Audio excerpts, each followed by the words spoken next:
बताएंगे। Ready? Okay. Audio video clear है? एक बात बताएं सारे लोग।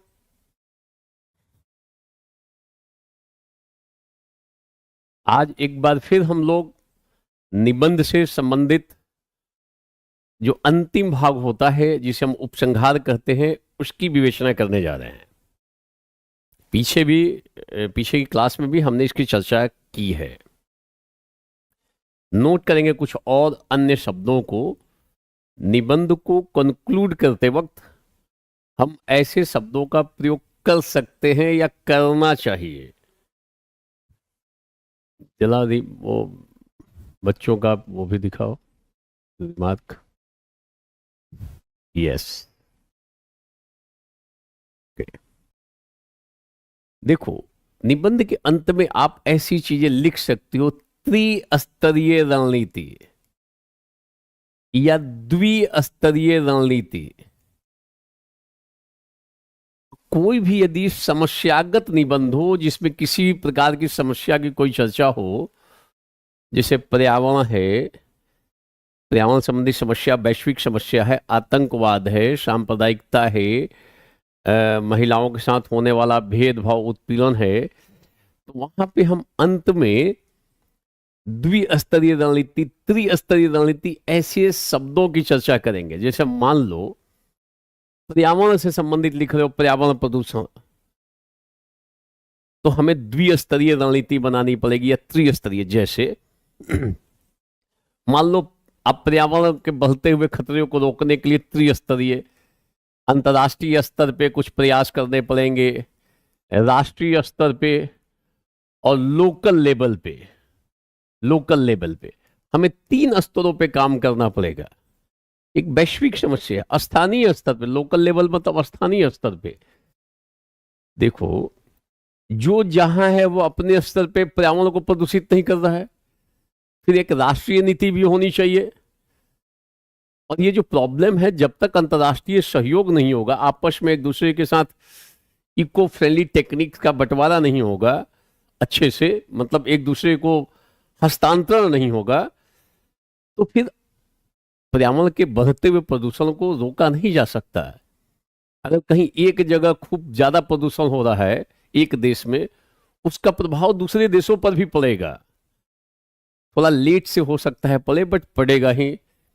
तो फिर ऐसी स्थिति में पर्यावरण संबंधी बढ़ते हुए जो ग्लोबल वार्मिंग है उसको रोकने के लिए हमें त्रिस्तरीय रणनीति बनानी पड़ेगी। अंतर्राष्ट्रीय स्तर पे, राष्ट्रीय स्तर पे, लोकल और स्थानीय स्तर पे। तब जाके हम इस बढ़ते हुए प्रदूषण को हद तक नियंत्रित कर सकते हैं। ऐसा कर सकते हैं, ध्यान देना। जैसे द्विस्तरीय रणनीति, जैसे हद तक हम लोगों ने नक्सलवाद को रोक दिया है, मगर अभी भी नक्सलवादी घटनाएं होती रहती हैं। हम इसमें बता सकते हैं द्विस्तरीय रणनीति। एक एक हम बना सकते हैं दीर्घकालिक रणनीति, एक तात्कालिक रणनीति। ये भी एक तरीका होता है कि हम एक दीर्घकालिक रणनीति बनाएंगे और दूसरा तात्कालिक रणनीति। जैसे जिन इलाकों में नक्सलवाद है वो सामाजिक आर्थिक रूप से थोड़े पिछड़े इलाके हैं, क्योंकि नक्सलवाद के उभार में सामाजिक आर्थिक कारण प्रमुख रहे हुए, सोशल इकोनॉमिक कॉजेज। तो अगर हम सामाजिक आर्थिक जो कारण है जिनके कारण ये उत्पन्न हुआ उसको दूर कर दें, तो ये दीर्घकालिक उपाय है। और तात्कालिक उपाय हम वहां वहां प्रयास करें, अच्छे से सर्विलांस सिस्टम हो, गुप्तचर अपना स्पाई तंत्र मजबूत हो, विभिन्न जो सैन्य बल हैं, जैसे मान लो पुलिस है, सीआरपीएफ है, या फिर जो स्पेशल जो कोबरा बटालियन है, या जो जो चीजें जो नक्सलवाद को रोकने के लिए लगी हो, उन सब के बीच अच्छा सा कोऑर्डिनेशन हो। ये लॉन्ग टर्म नहीं तो शॉर्ट टर्म में हो सकता है। एक नक्सलवाद को रोकने में कई बार देखा जाता है कि जो विभिन्न एजेंसियां हैं, सुरक्षा एजेंसियां, उनके बीच आपसी तालमेल नहीं रहता है। लोकल पुलिस, सीआरपीएफ और अन्य जो बल हैं, फोर्सेज हैं, तालमेल कम रहता है, परिणाम स्वरूप घटनाएं घट जाती हैं। यह भी एक कारण है। तो हम नक्सलवाद को रोकने के लिए द्विस्तरीय रणनीति बनाएंगे, एक दीर्घकालिक, दूसरा तात्कालिक, फिर उसको भर देंगे। आप निबंध के अंत में ऐसा शब्द प्रयोग कर रहे हो, दीर्घकालिक रणनीति, तात्कालिक रणनीति, प्लानिंग कर रहे हो, तो टीचर खुश होगा चेक करके, रणनीति बनाकर काम करता है, इसको थोड़ा कुछ ज्यादा नंबर देते हैं। आप प्रशासन में जाओगे तो समस्या समाधान के क्रम में आपको रणनीति बनानी पड़ती है, स्ट्रेटेजी बनानी पड़ती है। ऐसा नहीं कि मनमाने तरीके से कुछ भी किए जा रहा हो समस्या का समाधान हो जाएगा। अगर आपने रणनीति बनाकर काम किया तो सफलता मिलने की संभावना प्रबल हो जाती है। प्लान्ड वे में काम कर रहे हो, स्ट्रेटेजिकली काम कर रहे हो, सफलता मिलती है। और अच्छा शब्द है, प्रशासन के पॉइंट ऑफ व्यू से बहुत अच्छा शब्द है। तो आप कंक्लूड करते वक्त ऐसे शब्दों का प्रयोग करोगे, द्विस्तरीय रणनीति, त्रिस्तरीय रणनीति, मतलब 3 स्तर वाली रणनीति, अंतरराष्ट्रीय स्तर, राष्ट्रीय स्तर, लोकल स्तर, हमेशा कर सकते हैं। अगर कोई प्रश्न बन रहा हो तो वहां पे सतत, अगर कोई प्रश्न ऐसा हो जो पर्यावरण से संबंधित हो, विकास से संबंधित हो, क्योंकि विकास के क्रम में हम कई कठिनाइयां पैदा कर रहे हैं, पता ही नहीं चल रहा है कि हम वास्तव में विकास कर रहे हैं कि विनाश के रास्ते पे जा रहे हैं, तो वहां पे सतत विकास को जरूर लिखो। और जब सतत विकास लिखो तो थोड़ा उसको एक्सप्लेन कर लो। बहुत अच्छा शब्द है, बढ़िया शब्द है। एक पैराग्राफ केवल सतत विकास पे निकाल सकते हो। तो जो सतत विकास का कॉन्सेप्ट है, ध्यान देना, इसमें ये जो सतत विकास का जो कॉन्सेप्ट है, ये अधिकार और कर्तव्य पे आधारित है। अधिकार और कर्तव्य, इस पे आधारित ये कॉन्सेप्ट है। ध्यान देना, जैसे हमें जीवन जीने का अधिकार है, देखो ये एक ऐसा टर्म है जिसे जो भी ज्योग्राफी पढ़े हुए या इंडियन सोसाइटी पढ़े हुए या सोशल इश्यूज, तो जनरली ये शब्द मिल जाता है और बहुत लोगों को इसका अर्थ भी पता होगा, परंतु उसमें कैसे विशिष्टता पैदा करो, थोड़ा अधिक प्रभाव पैदा करो। आप बोलो सतत विकास की अवधारणा अधिकार और कर्तव्य से जुड़ी हुई है। अधिकार किसका? जैसे हमें जीने का अधिकार है, हमारी भावी पीढ़ी को भी जीने का अधिकार है। भावी पीढ़ी को भी जीने का अधिकार है। ध्यान देना, अधिकार है। जब उनका अधिकार है तो वर्तमान पीढ़ी का कर्तव्य बनता है, वर्तमान पीढ़ी कि वह प्राकृतिक संसाधनों का अंधाधुंध दोहन न करे। इस प्रकार से दोहन करे या करना चाहिए कि भावी पीढ़ी के, अगली पीढ़ी के जीवन जीने के अधिकार पर नकारात्मक प्रभाव न पड़े। बेहतरीन थॉट हो जाएगा।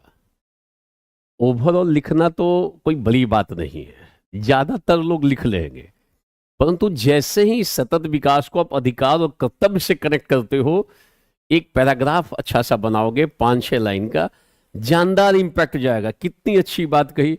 आपको चिंता भावी पीढ़ी को लेकर है। ऐसा नहीं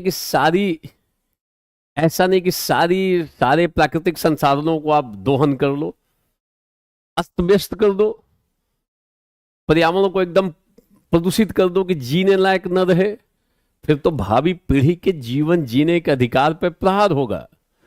हमारा यह कर्तव्य है, हम सब का, वर्तमान पीढ़ी का कर्तव्य है कि हम प्राकृतिक संसाधनों का अंधाधुंध दोहन न करें, इको फ्रेंडली टेक्निक से दोहन करें। अगर दोहन कर रहे हैं, मान लो वृक्ष काट रहे हैं, 2 वृक्ष काट रहे हैं तो 4 वृक्ष लगा दें। ये हमारा कर्तव्य है, ये वर्तमान पीढ़ी का कर्तव्य है, ताकि भावी पीढ़ी के जीवन जीने के अधिकार पर नकारात्मक प्रभाव न पड़े। बेहतरीन थॉट है। अगर इस पे टीचर की नजर पड़ गई और उसने पढ़ा तो उसको अच्छा लगेगा कि नहीं, बिल्कुल सही लिखा है। और ऐसे ओवरऑल तो लिखा जा सकता है। ध्यान देना, सतत विकास बेसिकली मानव प्रकृति संबंध कभी ऐसा बन सकता है, कोई निबंध मानव प्रकृति संबंध। तो शुरुआत में मानव जो था प्रकृति का दास था, बाद में हो गया स्वामी, अभी है मित्र की भूमिका में, तुम भी रहो हम भी रहें। ये पार्ट यहां पर दिखाई देता है, मित्र वाला संबंध। तुम भी रहो हम भी रहे, तुम भी सुरक्षित रहो हम भी सुरक्षित रहे, पर्यावरण की भी अच्छी सी रक्षा होती रहे और हमारा भी विकास होता रहे। इसलिए ग्रीन एनर्जी पे क्यों इतना बल जा रहा है? कार्बन उत्सर्जन पे रोक की बात चल रही है, हम जीवाश्म ईंधनों को कम करते जा रहे हैं। सोलर एनर्जी और अन्य जो विंड एनर्जी है, गैर परंपरागत ऊर्जा स्रोत है, वो अपेक्षाकृत कम, मतलब पॉल्यूशन उससे कम होता है। तो हम लगातार प्रयास कर रहे हैं। अब देखो बड़े पैमाने पर जो पेट्रोल और डीजल से चलने वाले वाहन हैं, उनकी जगह पे इलेक्ट्रॉनिक वाहन आ रहे हैं ताकि बहुत ज्यादा पॉल्यूशन ना हो। भारत हर एक वो काम कर रहा है, पूरे विश्व में ऐसी स्थिति उभर रही है। ये सब इसी की दिशा में तो बढ़ रहे हैं। बोलो, तो शुरुआत में हम प्रकृति के अनुकूल काम करते थे। ठंड है तो हम उसके अकॉर्डिंगली अपने को ढाल लेते थे। हम दास थे, प्रकृति स्वामी की भूमिका में थी। गर्मी हो गई तो हम छाया या फिर तलाशते थे कहीं ऐसी जगह रहें कंदराओं में ताकि छाया मिल जाए। तो प्रकृति के अनुसार हम अपने को ढाल लेते थे, जैसी प्रकृति वैसे उसके अकॉर्डिंगली अपना आचरण और रहन सहन। बाद में हमने क्या किया, हम जब विकास हुआ, औद्योगिक विकास हुआ, खूब वैज्ञानिक खोजें हो गई, आविष्कार हो गया, खूब हमने नए नए इक्विपमेंट्स बना लिए, तो मानव स्वामी की भूमिका में आ गया और प्रकृति को हमने क्षत विक्षत कर दिया, अंधाधुंध शोषण करना शुरू कर दिया प्राकृतिक संसाधनों का। पहाड़ों को हमने छिलना उड़ाना शुरू कर दिया। दिन के समय जाड़े में हमने गर्मी पैदा कर दी, गर्मी के समय में ठंड पैदा कर दी। इतना ज्यादा इक्विपमेंट्स आ गए हमारे पास। हमने प्रकृति के साथ खिलवाड़ शुरू कर दिया, जैसा चाहा वैसे प्रकृति के साथ हम लोगों ने करना शुरू कर दिया। यह दूसरा फेज था मानव प्रकृति संबंध का, और इस क्रम में अंधाधुंध शोषण हुआ। और जब प्रकृति का अंधाधुंध शोषण हुआ तो पर्यावरण संबंधी समस्याएं उत्पन्न होने लगी। तब अकल आई, नहीं भाई तुम भी रहो हम भी रहें, मित्र हो जाए, दोस्ती हो जाए। दोस्ती में दोनों पक्ष एक दूसरे को प्रोटेक्शन देता है, तो हमने प्रोटेक्शन देना शुरू किया, संरक्षण करना शुरू किया। क्लियर? बोलो। और वर्तमान में यह अवधारणा प्रबल है, इसमें वर्तमान पीढ़ी का कर्तव्य, ये शब्द इस्तेमाल करो, कर्तव्य और अधिकार, बेहतरीन शब्द है। वर्तमान पीढ़ी का कर्तव्य है कि प्राकृतिक संसाधनों का अंधाधुंध दोहन न करे, समुचित दोहन करे, और उसका क्यों करे, ताकि भावी पीढ़ी के जीवन जीने के अधिकार की रक्षा हो पाए। बेहतरीन थॉट है। एक पैराग्राफ निकालोगे, कोई भी पर्यावरण संबंधी समस्या हो, निबंध अगर आ गया हो जहां पर्यावरण के बारे में लिखने की उम्मीद बन सकती है, क्योंकि पर्यावरण एक बहुत ही महत्वपूर्ण टॉपिक है।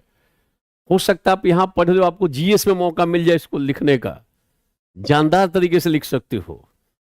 क्योंकि जीएस में जब पढ़ोगे ना तो ये शब्द बिल्कुल नहीं यूज होगा, अधिकार और कर्तव्य। ये सब तो आ जाएगा, वर्तमान भावी पीढ़ी के जीवन जीने की संभावना पे असर ना पड़े, मगर अधिकार और कर्तव्य शब्द का प्रयोग नहीं होता है जीएस की किताबों में, जीएस की क्लासेस में।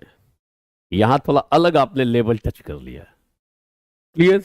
बोलो सारे लोग, एक बार बोलो, क्लियर है? सतत विकास, सतत विकास होना चाहिए। विकास को रोकना समस्या का समाधान नहीं है। विकास तो हो, परंतु वो सस्टेनेबल डेवलपमेंट हो। इसी को लोग कहीं टिकाऊ तो कहीं और कुछ और विकास, आप सतत विकास करो, sustainable development called in English. Clear?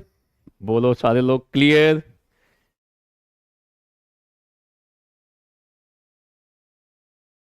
Is it clear? लिख के बता लो। ओके, आगे बढ़ते हैं। ये छोटे छोटे जो शब्द है ना, आपके पास अगर 500 ऐसे शब्द हैं, कुछ ऐसे वाक्य हैं, तो आप उसको कई जगहों पे प्रयोग कर सकते हो। कुछ लोगों के शब्द का स्टॉक लिमिटेड है, जब लिखेंगे उतने में ही खेलते रहेंगे। उन्हीं शब्दों को बार बार लिखेंगे, अपने शब्द भंडार को बढ़ाओ, फिर देखो आपकी भाषा में प्रवाह कितना अच्छे से आता है, भाषा की प्रभावशीलता बढ़ जाएगी, ज्यादा इंप्रेसिव लैंग्वेज को यूज करोगे। शब्दों का ही तो प्रभाव पड़ता है जीवन पे। मेंस में डायग्राम कर सकते हो, मगर निबंध में डायग्राम उग्राम मत बनाना। आप जीएस में बना सकते हो, जिस कलम से लिख रहे हो उसी कलम से बना लो डायग्राम, क्या दिक्कत है। देखो, सारे लोग, यूपीएससी चाहती है कोई ऐसा चीज न किया जाए ताकि पता चल जाए कि ये कॉपी आपकी है। उन आता है ऐसा, वो सूचना देती है यूपीएससी, कॉपी में कोई ऐसी चीज मत करें जिससे पता चल जाए कि ये कॉपी आपकी कॉपी है। कुछ लोग जानबूझ के कुछ स्टार 4 जगह दे देंगे, तो उस पर नंबर डिडक्ट कर देगी, तो पता रहे कि भाई ये 4 स्टार वाली कॉपी मेरी है, या कुछ ऐसा आपने कुछ कर दिया है उसके भीतर, तो उससे बचना चाहिए। ध्यान रखना, कभी पढ़ लो निर्देश, वो भी आता है बीच बीच में, यूपीएससी जारी करती है, तो पढ़ोगे तो वो भी मिल जाएगा। Is it clear? ओके, आगे बढ़ते हैं। तो आप सतत विकास वाले कॉन्सेप्ट को अच्छे से लिख सकते हो, कर सकते हैं। देखो, निबंध में अंडरलाइन ज्यादा करने की आवश्यकता नहीं होती। आप जीएस के प्रश्नों में जो 4 प्रश्न है उसमें अंडरलाइन कर सकते हो, डायग्राम बना सकते हो, चार्ट बना सकते हो। निबंध में सामान्यतः ही अब परमिशन नहीं मिलता है, आप फ्लो में लिखते जा रहे हो। Clear? Okay, is it clear? Note कर लोगे। आज प्राथमिकता इस बात की होनी चाहिए कि, ये कंक्लूड करते वक्त ऐसे लाइन से शुरुआत, ऐसे लाइन को कर सकते हो।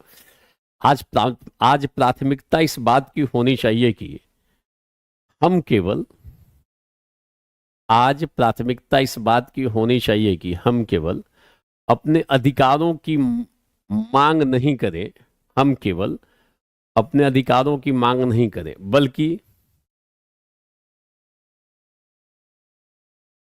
बल्कि हमें अपने कर्तव्यों का भी पालन करना चाहिए।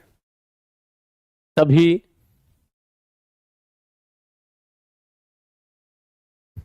तभी डॉट डॉट डॉट, उसके बाद किसी भी चीज को जोड़ सकते हो, मतलब दिमाग लगाकर। जैसे क्या लिखे हो, थोड़ा ध्यान देना। आज प्राथमिकता इस बात की होनी चाहिए कि हम केवल अधिकारों की बात न करें, केवल अधिकारों की ही मांग न करें। कई लोग हमेशा मुझे ये दे दो, मुझे बोलने की स्वतंत्रता दे दो, मुझे कुछ भी बोलने ये आजादी दे दो, कहीं पे भी घूमने की आजादी दे दो, कुछ भी पहनने की आजादी दे दो, किसी भी प्रकार का वस्त्र पहनने की आजादी दे दो। लोग नाना प्रकार के अधिकारों की मांग करते हैं कि मेरा अधिकार है हम कुछ भी पहन के कभी भी कहीं पे भी घूमें, हम कुछ भी खा लें, हम कुछ भी पिए और कहीं पे भी फूकें, अधिकार है। तो नाना प्रकार के अधिकारों की बात करते हैं कि हम कुछ भी बोलें, अगर रोका जाता है कि ऐसा बोलना ठीक नहीं है, तो ये अभिव्यक्ति की स्वतंत्रता के अधिकार का उल्लंघन हो रहा है। तो लोग अधिकारों की तो मांग खूब करते हैं, परंतु कर्तव्यों का निर्वहन नहीं करते जो उनका कर्तव्य है। आज प्राथमिकता इस बात की होनी चाहिए कि हम केवल अधिकारों की मांग ना करें, बल्कि हमें अपने कर्तव्यों का भी पालन करना चाहिए। तभी, पीछे हम लोगों ने तभी एक सुखी समृद्ध सामंजस्यपूर्ण समाज की स्थापना हो सकती है। जोड़ दिया, कितना अच्छा लाइन, ये 2 लाइन निकला, हम इधर से उधर कनेक्ट करके। आज प्राथमिकता इस बात की होनी चाहिए कि हम केवल अधिकारों की मांग ही न करें, बल्कि हमें कर्तव्यों का भी पालन करना चाहिए। तभी एक एक स्वस्थ भारत, सुंदर भारत का निर्माण संभव हो सकेगा। स्वच्छ भारत और सुंदर भारत का निर्माण हो सकेगा, और पूरे विश्व में भारत की प्रतिष्ठा बढ़ सकेगी। तो हम इतना लिखने के बाद आपके दिमाग में बैठा हुआ, आज प्राथमिकता इस बात की होनी चाहिए कि हम केवल अधिकारों की मांग न करें, बल्कि अपने कर्तव्यों का भी पालन करें। ऐसा होने पर ही, तभी देश में शांति और व्यवस्था की स्थापना होगी, और देश वास्तव में प्रगति के पथ पर आगे की तरफ बढ़ेगा। बाद वाला पार्ट तो हम अपनी सुविधा अनुसार बदलते रह सकते हैं, इधर उधर जो निबंध में आए उससे संबंधित कर सकते हैं। ऐसा करके हम लाइन को कंप्लीट कर सकते हैं। अंडरलाइन मत करो, हम तो है ही। सामान्यतः अंडरलाइन, डायग्राम, इस टाइप की चीजों को अवॉइड किया जाता है सामान्यतः, प्राय। कोई देखना, ध्यान रखना, कोई हार्ड एंड फास्ट रूल तो नहीं है, इतना स्पष्ट यूपीएससी भी गाइड नहीं करती है। बट ये हमेशा देखा गया है कि आप जीएस में लाओ, डायग्राम, चार्ट जो भी लाना हो, निबंध में थोड़ा अवॉइड करो, ध्यान रखना। क्लियर? आगे बढ़ते। ये क्लियर हो गया। आज प्राथमिकता इस बात की होनी चाहिए कि केवल हम अपने अधिकारों की बात न करें, बल्कि अपने कर्तव्यों का भी पालन करें। ऐसा होने पर ही भारतीय संविधान की प्रस्तावना में वर्णित समानता, स्वतंत्रता, न्याय और बंधुत्व की अवधारणा को हम समुचित तरीके से साकारित कर सकते हैं। मतलब लिख रहे हो, ये जोड़ दिया प्रस्तावना से, जोड़ दिए अन्य पक्षों से भी। समाज में शांति और व्यवस्था हो सकती है, समाज में सौहार्द की स्थापना हो सकती है, समाज में बढ़ते हुए सांप्रदायिकता पर भी नियंत्रण लगाने में मदद मिल सकती है। तो हम लिखने का ऐसा ढंग रहे, कुछ ऐसे शब्द होते हैं, वाक्यांश होते हैं, जिनको लेकर हम प्रभावपूर्ण तरीके से लेखन कर सकते हैं। बिल्कुल छोटा छोटा पैराग्राफ लिखो ना, एक पेज में 4 बार 5 बार पैराग्राफ चेंज कर सकते हो। पूरे पेज को ना निबंध में लिखते वक्त हमेशा ध्यान रखो। मान लो ये पेज है, तो पूरा पूरा पेज ऐसे लाइन टू लाइन भरो मत, कभी मत करो ऐसे निबंध में, नेवर, कभी नहीं। 4 लाइन, 5 लाइन, 6 लाइन आए, पैराग्राफ चेंज। 6-7 लाइन में हर एक पेज में मतलब 2 से 3 बार तो मिनिमम पैराग्राफ चेंज हो, 4 से 5 बार भी कर सकते हो, मगर 2 से 3 बार पैराग्राफ चेंज होना चाहिए। कब पैराग्राफ चेंज करोगे, ध्यान रखना, जब भी विषय वस्तु को परिवर्तित करोगे, पैराग्राफ चेंज कर लो। जैसे महिलाओं का सशक्तिकरण लिख रहे हो, सामाजिक दृष्टिकोण से एक पैराग्राफ, फिर आर्थिक दृष्टिकोण, तो विषय वस्तु बदली, आर्थिक में गए, पैराग्राफ चेंज। फिर राजनीतिक सशक्तिकरण, अभी राजनीतिक तरीके से उनको दिया गया है, राजनीतिक सशक्तिकरण, फिर पैराग्राफ चेंज, विषय बदला, पैराग्राफ चेंज कर दो। ये आधार होना चाहिए पैराग्राफ चेंज करने का। निबंध में बहुत पॉइंट वाइज लिखने की स्थिति नहीं है, जीएस में पॉइंट वाइज लिखो, जीएस में डायग्राम बनाओ, चार्ट बनाओ, अलग तरीके से दिखाओ, एरो एरो लिख लिख के दिखाओ, एरो करके, पॉइंट करके, बुलेट के फॉर्म में दिखाओ। बट निबंध में सामान्यतः इसको अवॉइड करना चाहिए। Is it clear? पहले बोलो सारे लोग।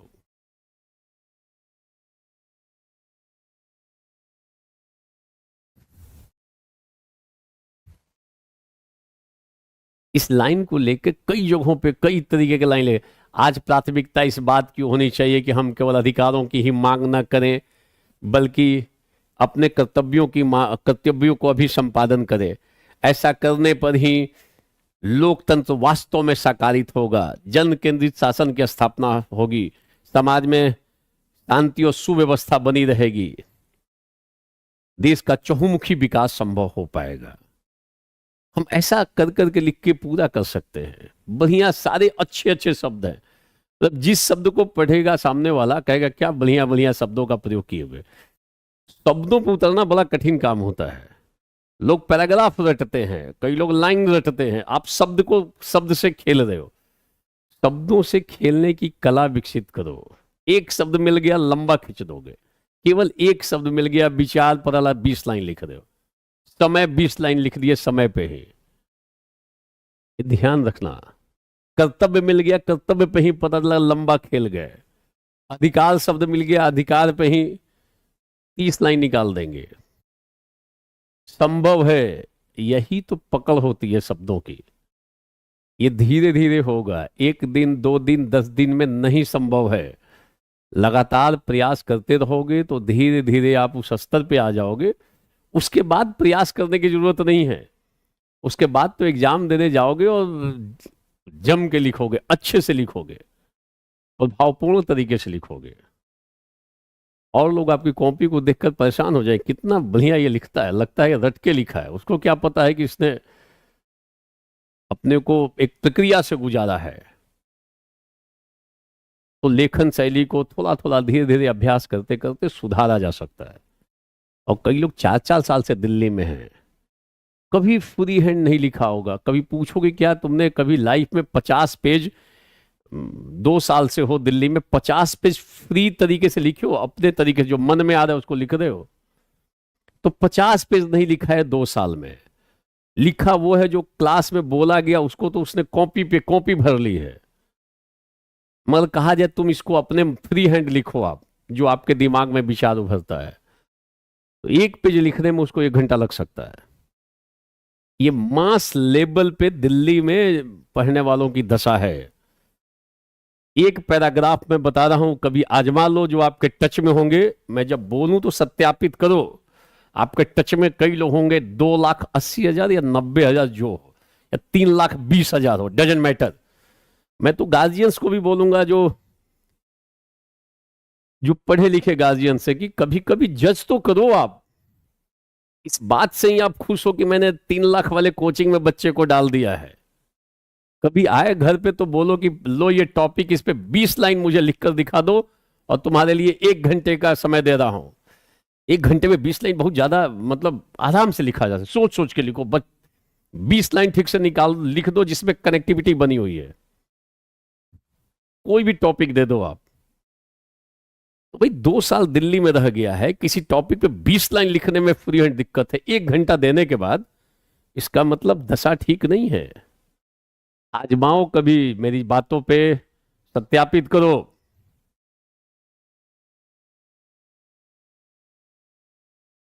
मेरे गांव में कोई यूपीएससी की तैयारी नहीं करता, अच्छी बात है, आप तो हो ना। आपकी बातों में विरोधाभास है। ये कौन है? राहुल गुप्ता है। ये राहुल गुप्ता, देखो इसकी बात में ही विरोध छुपा हुआ है। लिख रहा है मेरे गांव में कोई यूपीएससी की तैयारी नहीं करता। ये लाइन सही नहीं है, खुद हो ना। ऐसा लिखते कि मेरे अलावा कोई नहीं करता तो बात समझ में आती, बट ये लाइन में तो खुद ही गलती कर रहे हो। विरोध इस लाइन में है। आप लाइन बोलो कि कोई लाइन कोई भी व्यक्ति सही नहीं बोलता, तो इसका मतलब तुम्हारी बात भी सही नहीं है। अगर तुम्हारी बात सही है, इसका मतलब एक आदमी तो सही बोल रहा है जो ये कह रहा है कि कोई भी आदमी सही नहीं बोलता। तो राहुल गुप्ता, ऐसे मत लिख दो मेरे गांव में कोई यूपीएससी की तैयारी नहीं करता। तुम भी गांव से ही हो और लिख रहे हो कि मेरे गांव में, एक तो अपवाद हो गया ना। कई बार लोग गलती करते हैं, उनको पता नहीं रहता कि मैं लाइन गलत लिख रहा हूं। विरोधाभास है, इंटरनल कॉन्ट्रडिक्शन है इसमें। ये सेल्फ कॉन्ट्रडिक्टरी स्टेटमेंट है। ठीक है, देखो कोई भी खुले दिमाग का आदमी इसको पढ़ सकता है और लाभ ले सकता है। ये मायने नहीं करता है कि वो 8वीं पास है, 9वीं पास है, बीए पास है, गोल्ड मेडलिस्ट है या पीएचडी धारी है। Doesn't matter. डिपेंड करता है कितने अच्छे तरीके से आप बैठ के शब्दों को सुन रहे हो। एक तो पढ़ने का वो ढंग होता है, पैराग्राफ लिखे, उसको रट लिए और वहां जाके उगल दिए एग्जामिनेशन हॉल में। वो यूपीएससी में काम नहीं कर सकता है, ध्यान रख लेना। वो उससे मैट्रिक पास हो जाओगे, 12th पास हो जाओगे, इंटर और ग्रेजुएट हो जाओगे, उससे कोई दिक्कत नहीं है। रटो, जाके वहां उगल दो, एज इट इज रटा हुआ हूबहू लिख दिया। यूपीएससी में तो स्पॉन्टेनियस राइटिंग होती है, वहीं एग्जाम में बैठ के लाइन क्रिएट करना है, उसके लिए प्रैक्टिस करनी पड़ेगी। ठीक है। अच्छा, 3 लाख वाला लड़का मुझसे कहता है कि यूपीएससी हार्ड है। अभी अभी 3 लाख वाला ये कह रहा है ना कि यूपीएससी हार्ड है, कुछ दिन के बाद कहेगा असंभव है। अभी हार्ड ही कह रहा है ना, कठिन बोल रहा है ना। कुछ दिन और अभी देख लो उसकी दशा। वो तो बहुत सारे लड़के अपने तरीके से इतना पढ़ लेते हैं, बाद में उनका श्रेय कोचिंग लूट लेता है। पढ़ता तो अपने तरीके से, बाद में कई उपाय रहते हैं मैनेज करने के। जब आपका होगा तो आपको समझ में आ जाएगा कैसे होता है। हेडलाइंस देख के नहीं लिखना होता है निबंध में। ये जैसे हम जीएस में लिखते हैं, हेडिंग देकर लिख सकते हैं, यहां हेडिंग मत दो। हेडिंग दे दे के मत लिखो, सीधे निबंध को लिख डालो। ठीक है।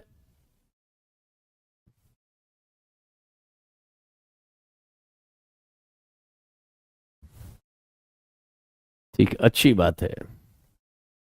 बिल्कुल करो तैयारी। ये देखो, पढ़ाई जो है ना बेकार कभी नहीं जाती। तरीका पकड़ो, जैसे मैंने कहा सतत विकास, ये फंडा तो क्लियर हो जाएगा मेरे बताने से। आप यूज तो करना शुरू करोगे त्रिस्तरीय द्विस्तरीय रणनीति। शब्दों को अपनी भाषा में लाओ ना, धीरे धीरे आता जाएगा। कई लोगों के पास बहुत समय, कई सारे इसमें ऐसे लोग भी हैं जो ठीक से कोचिंग कर चुके हैं, फिर से बैठे हुए हैं। फिर वो आ जाएंगे हमारे लाइव क्लास में दिल्ली। लाइव क्लास में थोड़ा और अलग आनंद होता है, आनंद की मात्रा बढ़ जाती है जब साक्षात तरीके से बैठे रहते हैं। अभी तो सामने दीवार है, पंखे हैं, सब भौतिक वस्तुएं हैं, आसपास सारी वस्तुएं निर्जीव हैं, और उनको देखकर मुझे पढ़ाना है। अनुमान कर रहा हूं कि कुछ लोग पढ़ रहे हैं, तो उनको देख के पढ़ाना तो थोड़ा ये आसान थोड़ी होता है। कुछ भी नहीं है ये। इस टाइप का अनुभव कई बार शुरुआती दौर में तो बड़ा अजीब लगता था, लगता है क्या कर रहे हैं हम, सामने कोई नहीं है, बस अपना पढ़ाए जा रहे हैं। आगे बढ़ते हैं। देखो वो लाइन जो लिखा हमने, आज प्राथमिकता इस बात की होनी चाहिए कि हम केवल अधिकारों की ही मांग न करें, बल्कि अपने कर्तव्यों का भी पालन करें। ऐसा करने पर ही एक बहुमुखी भारत, एक एक स्वच्छ भारत, स्वस्थ भारत का निर्माण हो सकेगा, और जन केंद्रित शासन की भी अवधारणा साकारित हो सकेगी। हम सब लोग कर्तव्यों का पालन करेंगे तो शांति व्यवस्था अपने आप बन जाएगी। कई सारी समस्याएं हमारी दूर हो जाएंगी अगर हम सब लोग अपने कर्तव्यों का पालन करें तो हम किसी भी नए तरीके से कर सकते हैं। सर मुखर्जी नगर के बच्चों को भी बुला लिया करेंगे, ये छोटा सा कमरा है, ध्यान रखना, बुद्धि दे रहा है अभी। 10 बाई 10 का कमरा है, उसमें केवल बैठाएंगे कहां पे, फिर वो क्लासरूम हो जाएगा ना। सर ऐसे स्टार्ट नहीं कर पा रहे अभी, जो मैंने बताया है उसको देखो। अब जब हम तीनों पार्ट की विवेचना कर लेंगे, फिर निबंध लेंगे, फिर आप सब लोगों से मैं स्टार्टिंग लिखवाऊंगा। आप पढ़ लोगे कि जो जो हमने नोटिंग कराई है, और उसको अब आजमाएंगे, और आप लोग लिखने का प्रयास करोगे, वो हम प्रैक्टिस करेंगे ना। जैसे आज के बाद जो रिमेनिंग हमारी क्लासेज हैं, उसमें आईएएस का सवाल और प्रैक्टिस शुरू हो जाएगा। आज हम लोग प्रयास करें निबंध का एंडिंग कैसे करें, और जब प्रैक्टिस करेंगे तब आएगा कि हमको कैसे उसको यूज करना है। अभी हमने प्रैक्टिस नहीं की, अभी तो हम लोग समझ रहे हैं कि ऐसे लिखना चाहिए निबंध का कंक्लूजन, निबंध की भूमिका ऐसे लिखनी चाहिए, केवल हमने समझा है, कुछ कुछ नोटिंग की है। अब उसको यूज करना शुरू करेंगे। Is it clear? तो बुलाना आसान नहीं है। पाल जी बोल रहे हैं कि बुला लिया कीजिए बच्चों को। कितनी अच्छी सलाह दे रहा है, औरों के प्रति इसके अंदर ना संवेदना भरी है। ये लोक कल्याण की भावना से युक्त व्यक्ति है जो सलाह दे रहा है। क्लियर? कई बार जहां से होता है वहां पिन ड्रॉप साइलेंस होता है, कोई सिंगल सा साउंड भीतर नहीं आ सकता है, छोटा भी, आप छोटी सी भी आवाज नहीं आएगी। ठीक है, आगे लिखते हैं। लिख लिया? नेक्स्ट। केवल तार्किक आधार पर अपनी बातों को लिख लो, केवल तार्किक आधार पर अपनी बातों को श्रेष्ठ सिद्ध करने, केवल तार्किक आधार पर अपनी बातों को श्रेष्ठ सिद्ध करने, केवल तार्किक आधार पर अपनी बातों को श्रेष्ठ सिद्ध करने और दूसरों को कोसने से समस्या का समाधान नहीं होगा, बल्कि बल्कि हम सबको अपनी उदासीनता को त्याग कर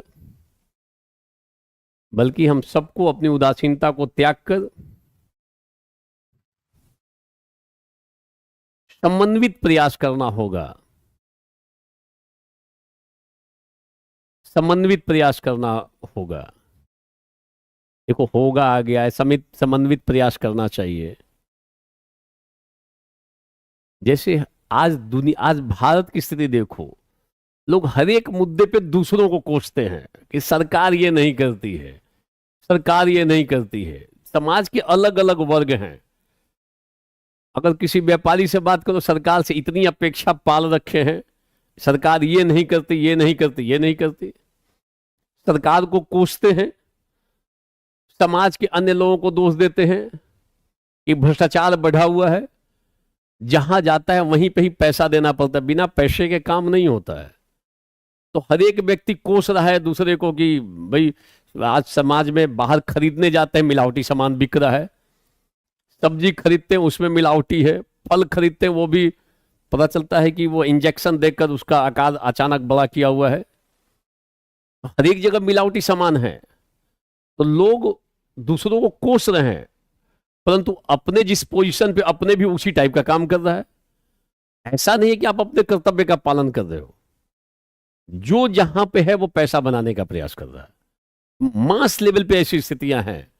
आप जब बाहर निकलोगे और जब पाला पड़ेगा तो आपको लगेगा बात तो बिल्कुल सही है, ये फैक्ट है, कड़वी सच्चाई है।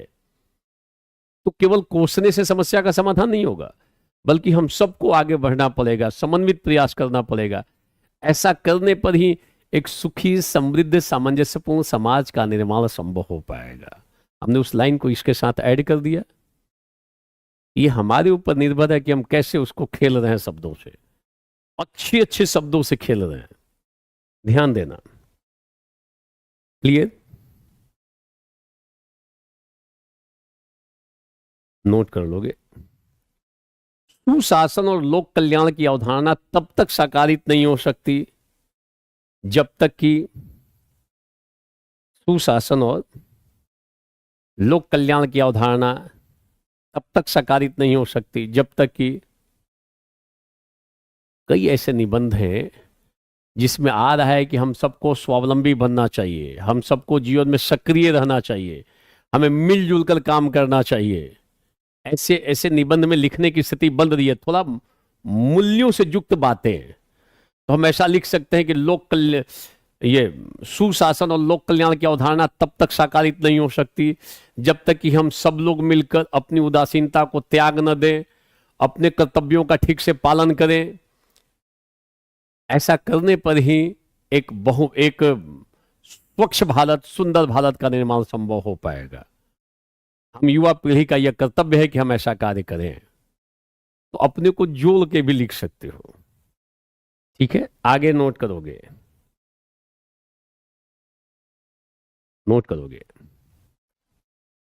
एक बड़ा अच्छा लाइन है, 2 लाइन का लिख लोगे।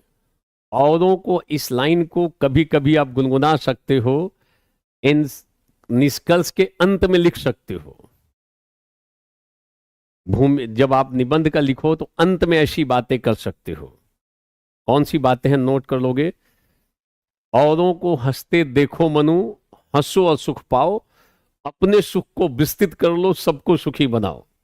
ये हमारे प्रिंटेड नोट्स में भी होगा, ऐसे भी लिख लो आप, फिर फाइनली वहां से देख लेना। औरों को हंसते देखो मनु, औरों को हंसते देखो मनु, हंसते देखो मनु, हंसो और सुख पाओ, अपने सुख को विस्तृत कर लो, सबको सुखी बनाओ। मतलब ये भाव भारतीय संस्कृति में है। ऐसा होने पर ही जीवन में ऊंच नीच, छुआछूत, भेदभाव को दूर कर सकते हैं। ये सर्व मंगल की कामना है। औरों को हंसते देखो मनु, हंसो और सुख पाओ, अपने सुख को विस्तृत कर लो, सबको सुखी बनाओ। ये भारतीय जो संस्कृति है, इसमें वसुधैव कुटुंबकम की बात है। सर्वे भवन्तु सुखिनः की बात है। सर्वे भवन्तु सुखिनः सर्वे सन्तु निरामया। इस लाइन से भी एंड कर सकते हो, सर्वे भद्राणि पश्यन्तु माँ कश्चित दुख भाग भवेत्। बहुत ही अच्छा लाइन है। कि ऐसे चीजों से शुरुआत नहीं करना चाहिए, एंड करना चाहिए।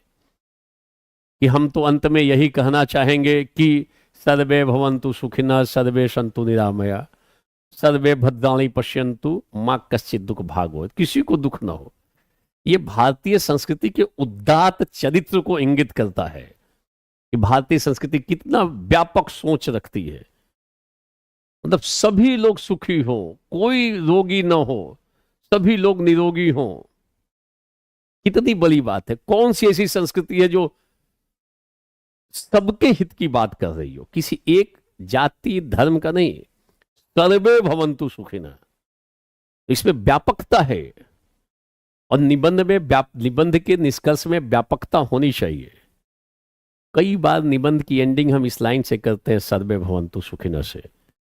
हम जैसे ही सर्वे भवन्तु सुखिनः लिखेंगे, उसके बाद एक पैराग्राफ और जोड़ देंगे कि भाई औरों को हंसते देखो मनु, हंसो और सुख पाओ, अपने सुख को विस्तृत कर लो, सबको सुखी बनाओ। क्लियर? क्लियर? नोट कर लोगे? एक सभ्य समाज का ये लाइन लिखना, बाद में मैं डॉट डॉट दिखा रहा हूं। डॉट डॉट अगर जब लिखते हैं, इसका मतलब आप फ्री हो किसी और लाइन को वहां जोड़ने के लिए, बदल बदल के जोड़ सकते हो। नोट करोगे? एक सभ्य समाज का जागरूक एवं संवेदनशील नागरिक होने के कारण हम सबका यह कर्तव्य है कि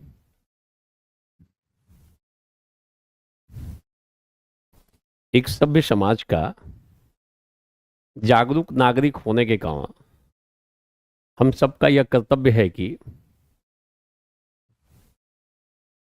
एक सभ्य समाज का जागरूक एवं संवेदनशील नागरिक होने के कारण हम सबका यह कर्तव्य है कि कोई भी समस्यागत निबंध हो ना, तो वहां पे लास्ट में कंक्लूड करते वक्त ऐसी चीजों कर सकते हो। एक सभ्य समाज का जागरूक एवं संवेदनशील नागरिक होने के कारण हमारा यह कर्तव्य है कि हम सब मिलकर इस समस्या के समाधान के लिए कदम बढ़ाएं।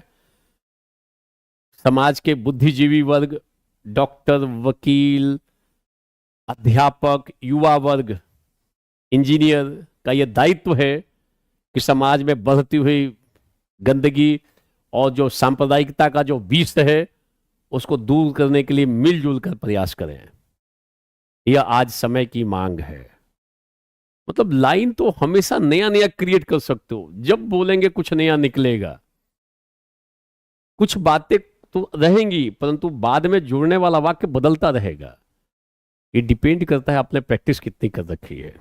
तो जैसे एक सभ्य समाज का जागरूक एवं संवेदनशील नागरिक होने के कारण हम सबका यह कर्तव्य है कि सामाजिक समस्याओं के बारे में हम आंख मूंद कर न बैठें, बल्कि हम सब मिलकर समन्वित प्रयास करें और इस समस्या को जड़ से खत्म कर दें।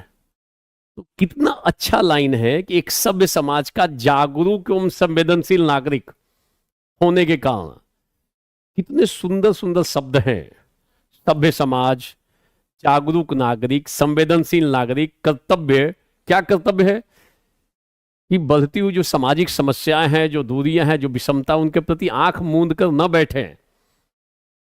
हम युवाओं का, बुद्धिजीवियों का, अध्यापक जो उसमें अध्यापक हैं, वकील हैं, डॉक्टर, इंजीनियर आदि का यह कर्तव्य बनता है कि हम मिलजुल कर प्रयास करें। समन्वित प्रयास से ही हम इस समस्या का, इस बढ़ते हुए समस्या का हम उचित समाधान निकाल सकते हैं। ऐसा आपने 4-5 लाइन का एक कंक्लूजन निकाल दिया। बढ़िया इंपैक्ट डालेगा। क्लियर? सारे लोग बोलो, इज इट क्लियर?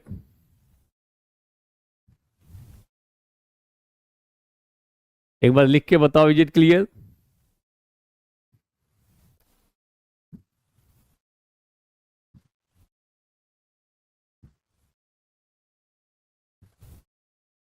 अभी पीछे 2023 में एक सवाल आया था सभी भटकने वाले खो नहीं जाते। इसकी विवेचना मैंने YouTube पे ऑलरेडी कर रखी, आप जाकर देखना उसे। एक KGS के प्लेटफॉर्म पे ही है, खान ग्लोबल स्टडी वाले प्लेटफॉर्म पे ही वो विवेचना है। उसमें मैंने 4 लाइन की एक पंक्ति बताई थी, बड़ी अच्छी पंक्ति है, किसी के द्वारा बोली गई, मैंने उसको संग्रहित करके एक जगह ला दिया कि हाँ, दे दिया कि आप उसको लिखो। तो क्या वो पंक्ति थी, इस पंक्ति से भी आप एंड कर सकते हो। और कई बार अगर ऐसा निबंध मिल जाए, मन के हारे हार है मन के जीते जीत, या जीवन में मन की बड़ी महत्वपूर्ण भूमिका है, या मन से संबंधित या दृढ़ संकल्प पे कोई निबंध मिल जाए, तो वहां एंड ऐसे कर सकते हो। आत्मविश्वास पे कभी सवाल मिल जाए, भटकाव पे मिल जाए, तो इस निबंध की एंडिंग कर सकते हो। लिख लो, मंजिलें लाख कठिनाएं गुजर जाऊंगा। और अगर कोई गर्ल्स लिख रही है तो वो लिख लेंगे गुजर जाऊंगी। मंजिलें लाख कठिनाएं, मंजिलें लाख कठिनाएं गुजर जाऊंगा। हौसला हार के बैठूंगा तो मर जाऊंगा। हौसला हार के बैठेंगे तो मर जाएंगे। मिल ही जाएगी मंजिल भटकते भटकते ही सही, मिल ही जाएगी मंजिल भटकते भटकते ही सही। गुमराह तो वे हैं जो घर से निकले ही नहीं। मान लो बहुत सारे लोग लगे हुए हैं तैयारी में, और देखो जब IAS की तैयारी होती है ना, तो थोड़ा बहुत भटकाव होता है। कभी कभी कुछ फ्लैक्चुएशंस आएंगे, कभी कभी दिमाग थोड़ी दूसरी दिशा में जाएगा। आसान भी नहीं है IAS बनना, परंतु ये असंभव भी नहीं है। ठीक से मेहनत करने वाला, अच्छे निर्देशन में काम करने वाला, थोड़ा बहुत जो अपने को रेगुलेट करने की ताकत रखता हो और स्वयं को मोटिवेट करने की ताकत रखता हो, स्वयं को समय समय पे मोटिवेट करे। स्व प्रेरणा होनी चाहिए, स्व प्रेरित, सेल्फ मोटिवेशन। तो थोड़ा बहुत भटकाव होता है, परंतु उसी भटकाव के बीच रास्ते भी मिल जाते हैं।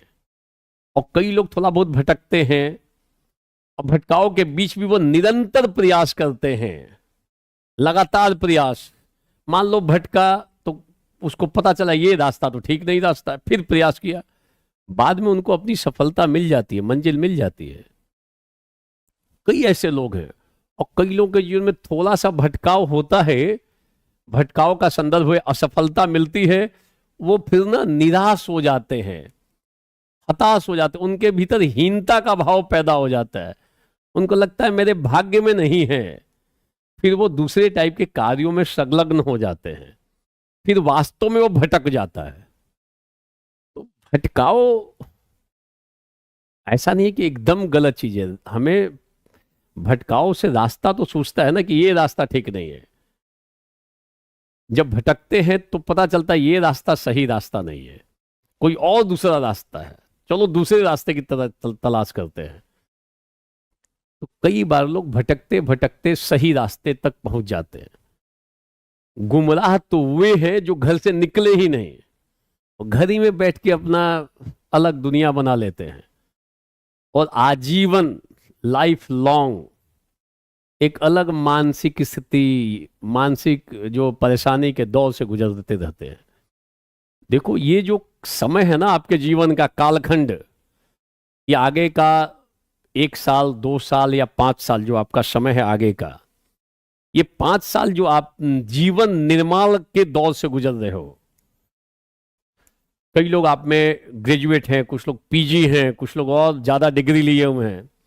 अगर ये 2 से 5 साल तक अगर आपने ठीक से मेहनत कर लिया, तो आगे का जो 50 साल 60 साल का जो और जो एज बनेगा, 70 साल जो कह लो आप, इसकी क्वालिटी सुधर जाएगी। आप क्या क्वालिटी लाइफ जियोगे अगर अभी ये मेहनत कर लोगे तो, और अभी अन्य कार्यों में संलग्न हो जाओगे तो ये तो इसकी तो क्वालिटी खराब कर लोगे। ध्यान रखना, फिर पिताजी की संपत्ति तापोगे, उनको रिड्यूस करोगे, या जो वो कुछ काम करते होंगे बिजनेस, उसी बिजनेस में जाके सेट हो जाओगे, यही स्थिति पैदा होगी। तो कुछ चाहते हो लाइफ में, तो जो समय है आपका, ऐसा मत देखो कि ये तो खूब मौज मस्ती करता है। पढ़ते वक्त खूब पढ़ो, जब मौका मिले तो ठाकेबाजी करो, फुटबॉल खेलो, क्रिकेट खेलो, जो करना है सो करो, बट 7-8 घंटे की प्रतिदिन एटलीस्ट पढ़ाई तो हो जाए। बजाय कि पार्टियों का दौर चल रहा है उसी को प्राथमिकता दिए हुए हो, उसी में कंपटीशन कर रहे हो। अभी ज्यादा दिखावेबाजी मत करो कि हम फलाना टाइप का पहनेंगे, ये फलाना फोन रखेंगे तो मेरा माहौल बनेगा। आईएएस बन जाओगे, सिंपल सा भी फोन रखोगे ना, लोग चर्चा करते हैं कि ये देखो आईएएस है, ये इसका फोन देखो, कितना साधारण फोन रखे हुए, उसी पे आपको लोग आपकी प्रशंसा शुरू कर देते हैं। साधारण सा भी वस्त्र पहन के निकल जाओगे ना, अलग ही लेवल जाता है कि आईएएस हो ना। सामान्य वस्त्रों पे भी आपकी अलग लेवल की प्रशंसा होने लगती है। आप केवल वेशभूषा और ऊपरी आवरण से अपने प्रभाव दूसरों पर मत छोड़ो, क्षणिक होता है, तात्कालिक होगा, लंबा असर नहीं जाएगा। बन जाओ, 4-5 साल में बन सकते हो, ये असंभव काम नहीं है। तो जितने लोग हो आप लोग जो 24 में देने वाले हैं, 25 में, 26 में या 27 में, पढ़ो अभी ठीक तरीके से, अवसर मिल गया है ना। नहीं तो यूट्यूब पे जो अभी पढ़ाने वालों की स्थिति है, ज्यादातर वो वहीं तक सीमित है। पास का ट्रैक रिकॉर्ड ठीक नहीं है, मास लेवल पे लोगों का पास का ट्रैक रिकॉर्ड ठीक नहीं है। एक भी पढ़कर हुआ हो कई बार कहने में मुश्किल हो जाता है, और ऑनलाइन में आके हवाबाजी बड़े पैमाने पर चीजों को देकर चले जाते हैं। सामने वाला संभल ही नहीं पाता है कि ये है कौन। तो आपको अवसर मिला है केजीएस के थ्रू प्रमाणिक लोगों से पढ़ने का, लाभ उठाओ, लाभ उठाओ, ठीक है। देखो, सो जो घर पे प्रिपरेशन कर रहे हैं, कर रहे हो ना, घर पे भी हो तो पढ़ रहे हो ना। घर से जो यहां पे जो गुमराह तो वे हैं जो घर से निकले ही नहीं, कहने का मतलब है आप तैयारी तो कर रहे हो ना घर से निकलने की। तैयारी कर रहे हो इसलिए कि हम जाके ज्वाइन कर लेंगे, खूब मन से पढ़ रहे हो। कई बार लोग कमरे में बंद होकर पढ़ते हैं, अपने घर में सारी व्यवस्था रखते हैं। घर में बंद होने के, घर में घर गुमराह तो वे जो घर से निकलते नहीं, यहां मतलब है जो उनके पास है उसी में अपनी संतुष्टि पैदा कर लेते हैं कि नहीं मुझे पिताजी का बिजनेस संभालना है, ये दुकान पे भाई बेचते हैं तो हम भी बेचेंगे ही वहीं पे बैठ के, उनसे ज्यादा बढ़िया से बेचेंगे, तो जाओ बेचो। फिर तो पढ़ाई लिखाई ज्यादा करने का ज्यादा मतलब नहीं है। और ये तैयारी से इसमें आए हो तो बनाओ इसी में कैरियर, तुरंत पढ़े अच्छे से हो जाए, ठीक है ना। देखो, जो लोग, ध्यान रखना एक बात, किसी ने पूछा है ऑप्शनल के बारे में, जो लोग 25 में, 26 में, 27 में देने जा रहे हो, तो मेरा मानना है कि 26, 27, 26 के बाद वाला तो ऑप्शनल बिल्कुल ना पढ़े, जो 26 से देने जा रहा है। 25 वाला भी थोड़ा रुक के पढ़ेगा, 24 में देने वाला तो पढ़ ले। 24 में देने वाला तो ऑप्शन एक, चूंकि एक पहले आ चुका है कि हो सकता है भविष्य में ऑप्शनल पे कठिनाई आ जाए। जितने पीसीएस हैं एक एक करके सबने हटा दिया। लास्ट ईयर यूपी पीसीएस ने ऑप्शनल को साइडलाइन कर दिया, बीपीएससी ने ऑप्शनल को पीटी टाइप से कर दिया। तो जिनको 24 में देना है वो बिल्कुल पढ़े।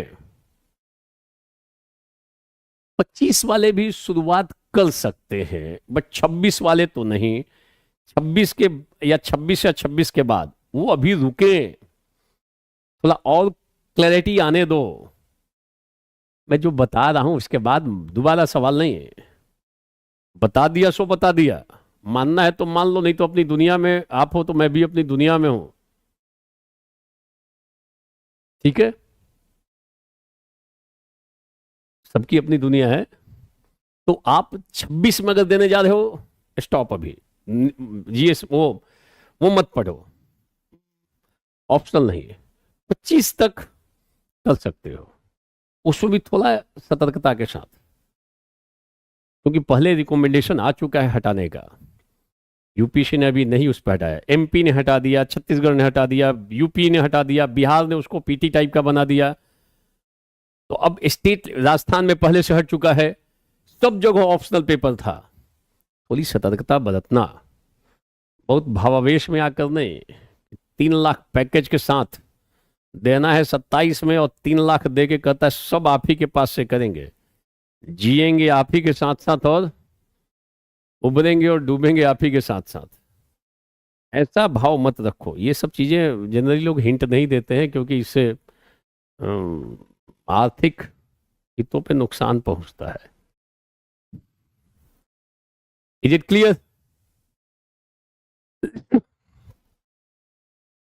24 वाले तो फुल फ्लेज में पढ़ें, 25 वाले कुछ कुछ चीजों की शुरुआत कर सकते हैं, तब तक हो सकता है सारी चीजें क्लियर हो जाए।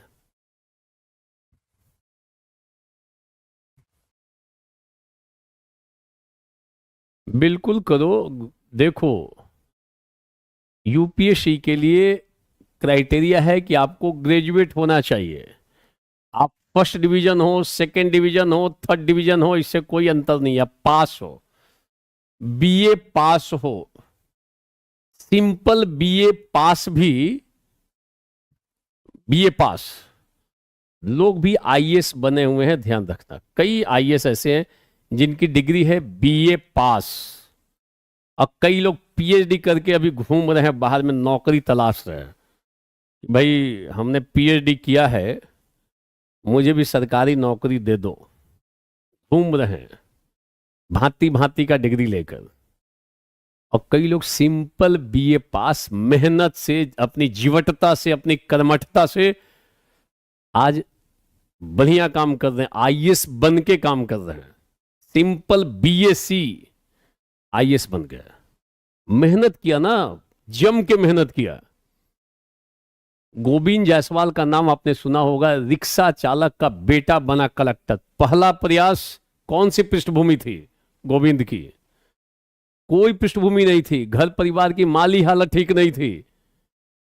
Simple BSc. अब इससे ज्यादा क्राइटेरिया कम क्या होता है? जो मिनिमम क्राइटेरिया मांगती है यूपीएससी, वो क्राइटेरिया फुलफिल, और पहले अटेम्प्ट में सीधे सीधे आईएएस। तो क्या था उसके पीछे? ऐसा थोड़ी था कि अपने डिपार्टमेंट के गोल्ड मेडलिस्ट वो आदमी हो, कि अपने यूनिवर्सिटी टॉपर हो। मेहनत खूब था, समय की कोई भी बर्बादी नहीं थी, गलत चीजों में इन्वॉल्वमेंट नहीं था। दिन रात पढ़ाई पढ़ाई पढ़ाई, पढ़ाई के साथ साथ खूब लेखन प्रैक्टिस। आज जीवन बदल गया गोविंद जायसवाल का।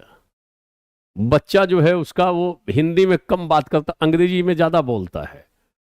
अब ये स्थिति है। बनारस के एक छोटे से, मतलब पिछड़े हुए इलाके का रहने वाला व्यक्ति, पिताजी वहीं बनारस की सड़कों पर रिक्शा चलाते थे, और जो पुलिस वाले थे रिक्शे को पंचर भी कर देते थे, कई बार अभी भी पंचर कर देते हैं। तो जिस दिन हुआ था, वो पुलिस वाले माफी मांगने गए थे घर पे जाके कि गलती हो गई है, ज्यादा ध्यान मत रखिएगा, हमने आपके रिक्शे को कई बार पंचर किया है। वो हो जाता ना, हवा निकाल देना। गलत जगहों पे पार्किंग करने पे कभी कभी ऐसी चीजें हो जाती, अब नहीं होती हैं, मगर एक दौर में ऐसा चीज रहता था। तो वो एक पार्ट है ये सब। तो मेहनती तो है कि डिग्री से मतलब है। और कई सारे डिपार्टमेंट के गोल्ड मेडलिस्ट अभी घूम रहे हैं, बाहर देखोगे फ्रस्ट्रेशन में फूंकते हुए नजर आ जाएंगे। कुछ लोग देवदास बने हुए हैं दिल्ली में।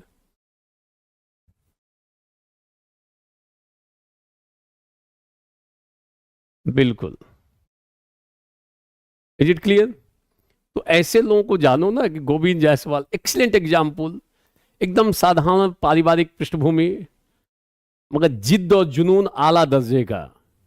कभी उसकी स्टोरी पढ़ना नेट पे, स्टोरी होगा कोई जायसवाल.com करके, उस समय की स्टोरी है, जब वो दिल्ली, जायसवाल जब पढ़ाई के लिए आना था, तो कैसे घर परिवार को समझाया उसने कि मैं दिल्ली जा रहा हूं पढ़ने के लिए। दिल्ली का खर्चा तो होता ही है। तो किसी ने गिरवी रखा कोई सामान घर का, किसी ने, अपने सिस्टर ने कोई जेवर बेच दिया कि इसको पैसा दे सके। पूरे परिवार का था कि बच्चा पढ़ना चाहते, इसको पढ़ा देते हैं। मगर आने के बाद उसने पढ़ा भी तो। कई लोग आते हैं कुछ कुछ चीजें करके, मगर आने के बाद यहाँ अलग दिशा में इन्वॉल्व है, वो पढ़ाई छोड़ के सारा काम कर रहे हैं।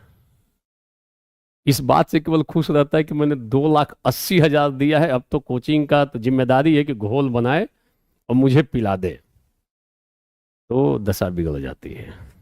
ध्यान देना। अब मैं कुछ थॉट बताता हूं जिसका आप यूज करोगे। देखो, मनुष्य जो है ये कई जगहों पे बीच बीच में अंत में भी हम ला सकते हैं। मनुष्य देवत्व और पशुत्व के बीच की कली है। देवत्व और पशुत्व के बीच की कली है, ये थॉट है। क्योंकि हर एक साल इथिकल निबंध पूछे जा रहे हैं, तो उसमें ऐसी चीजों को लिखने की संभावना प्रबल हो सकती है। जहां पे नैतिकता पे कोई बात हो, कर्तव्य पे बात हो, वहां लिखो मनुष्य देवत्व एवं पशुत्व के बीच की कली है। मनुष्य है, मनुष्य अच्छा काम करके देवत्व के स्तर पे आ सकता है और बुरा काम करके पशुत्व के स्तर पे आ सकता है। ध्यान देना। जब मनुष्य का स्व मतलब अपना, स्वार्थ में परिवर्तित होता है, स्वार्थ मतलब अपने लिए, में पशु के स्तर पे आ गया। और जब मनुष्य का स्व मतलब अपना सर्वार्थ में परिवर्तित होता है, सर्वार्थ का मतलब सबके लिए, तो वो देवता के स्तर पे आ जाता है। मनुष्य देवता भी बन सकता है और पशु भी बन सकता है। मनुष्य में एक कैपेबिलिटी है। बुद्ध मानव थे, भगवान कहलाते हैं, भगवान बुद्ध।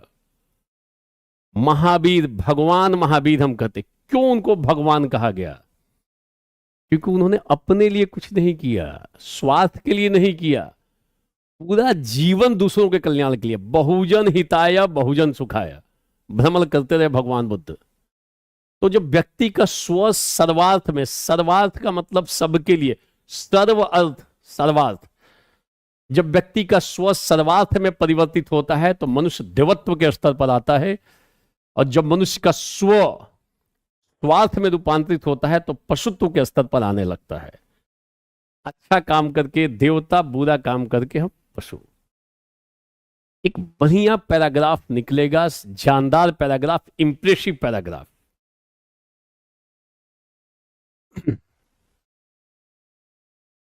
क्लियर? लो, कर सकते हो। मनुष्य देवत्व और पशुत्व के बीच की कली है। मनुष्य देवत्व और पशुत्व के बीच की कली है। मतलब ये जो लाइन है हमें अच्छा काम करने के लिए प्रोत्साहित करता है और बुरा काम करने के लिए हतोत्साहित करता है।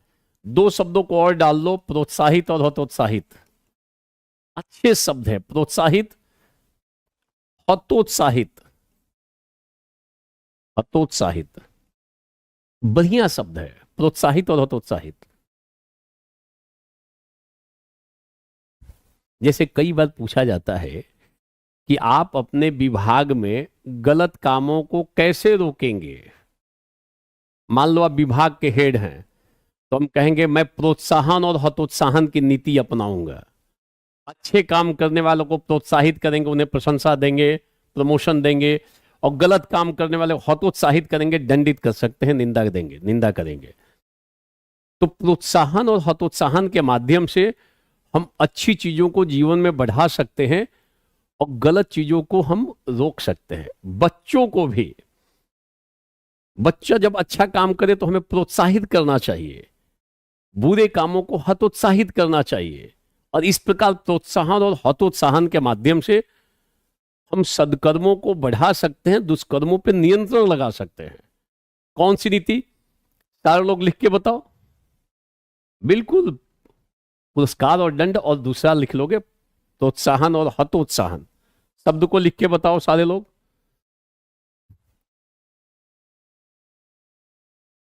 प्रोत्साहन और हतोत्साहन। हमें जीवन में अच्छे कार्यों को प्रोत्साहित करना चाहिए, अच्छे काम करने वालों को प्रोत्साहित करना चाहिए और बुरे काम करने वालों को हतोत्साहित करना चाहिए। प्रॉब्लम क्या है कि कोई व्यक्ति यदि सड़क की सफाई कर रहा है वृक्ष लगा रहे तो लोग उसको भी जाके हतोत्साहित करते थे, क्या कर रहे हो, ये गंदगी, नदी में से गंदगी क्यों निकाल रहे हो, उस पर भी जाके हंसना शुरू कर, ये देखो क्या कर रहे हैं। अरे वो सफाई का काम कर रहा है, सफाई का काम बहुत अच्छा काम होता है, लोग जाके उसको हतोत्साहित करते हैं। एक तो अच्छा काम कर रहा है फिर भी उसको हतोत्साहित करेंगे, व्यंग करेंगे, अपने अच्छा काम करेंगे नहीं, दूसरे को हतोत्साहित करेंगे। बोलो, समाज में कई बार समाज सुधारकों को बड़ा कठिनाई का सामना करना पड़ता है, समाज सेवकों को कठिनाई का सामना करना पड़ता है। बिल्कुल सही, प्रोत्साहन और हतोत्साहन, करेक्ट। जब प्रोत्साहन हतोत्साहन लिखोगे या प्रोत्साहित और हतोत्साहित लिखोगे, शब्दों का तालमेल ध्यान रखना। प्रोत्साहन तो हतोत्साहन, प्रोत्साहित तो हतोत्साहित। कितना अच्छा शब्द है, टीचर की नजर पड़े कहे क्या प्रोत्साहन और हतोत्साहन की नीति अपनाए हुए। ठीक है, बोलो कर लेंगे, सारे लोग बोलो कर लेंगे।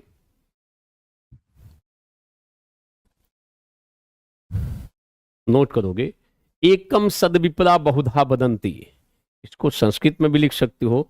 सत एक ही है, उसे ही विद्वान लोग अलग अलग तरीके से व्याख्यायित करते हैं, मतलब बताते हैं, व्याख्यायित करते हैं, बताते हैं, वर्णित करते हैं। सत तो एक ही, एकम सत विप्रा, सत एक है, उसे विद्वान लोग, विप्र लोग अलग अलग तरीके से व्याख्यायित करते हैं। यह एकम सद्विप्रा बहुधा वदंती।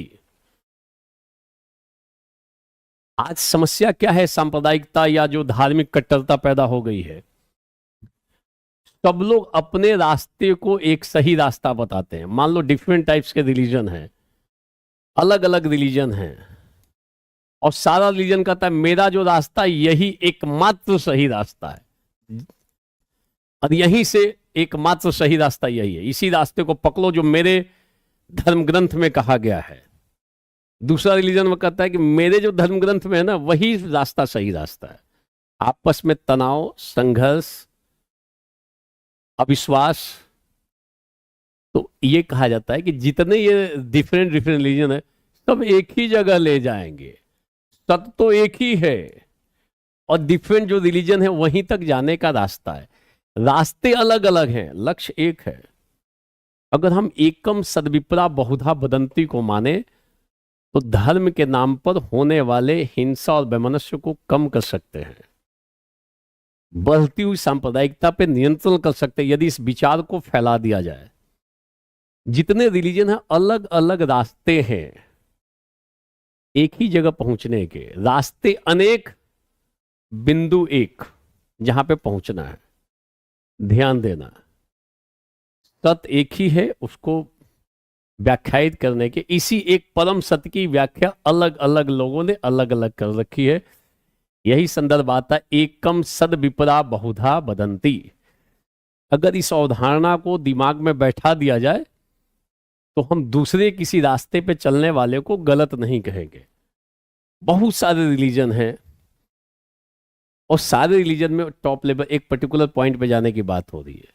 तो ये जो लाइन है बताता है कि अगर हम ये अवधारणा माने तो सांप्रदायिकता जैसे समस्याओं का निराकरण किया जा सकता है। सत्य एक है, विद्वान लोग उसे अलग अलग तरीके से, विपरा नहीं विप्रा है, विप्र है, विप्र है, विप्र का मतलब होता है बुद्धिमान व्यक्ति, विप्र, विप्रा है वो। प्रिंटेड नोट से ले लोगे, मिल जाएगा ये लाइन, एकम सद विप्रा बहुधा बदंती, सद विप्रा बहुधा बदंती। दम में हलंत नहीं दोगे तो दिक्कत हो जाएगी, अविप्र हो जाएगा। संस्कृत लिखते वक्त शुद्धि का भरपूर ध्यान रखना। एक लाइन लिख लो, आज के समाज की विडंबना है, नोट कर लोगे, सब कुछ हो रहा है तरक्की के इस जमाने में, सब कुछ हो रहा है, हम खूब डेवलप कर रहे हैं, सब कुछ हो रहा है तरक्की के इस जमाने में, परंतु यह क्या है कि आदमी इंसान नहीं होता। आदमी हैवान हो रहा है, बेईमान हो रहा है, शैतान हो रहा है, पशु हो रहा है, इंसान टाइप में आदमी नहीं हो रहा है। सब कुछ हो रहा है तरक्की के इस जमाने में, परंतु सब कुछ हो रहा है तरक्की के इस जमाने में, परंतु यह क्या है कि आदमी इंसान नहीं होता। बहुत अच्छा लाइन है, लिख सकते हो।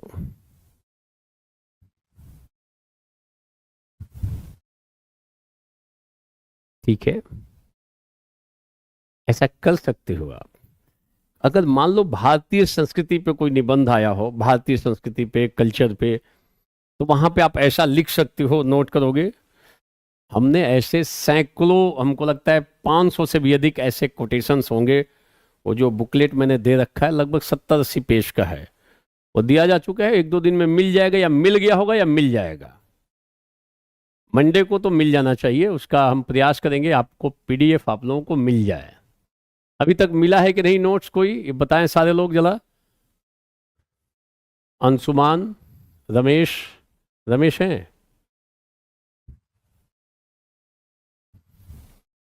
अभी नोट्स कोई मिला है आप लोगों को? नो, ठीक है।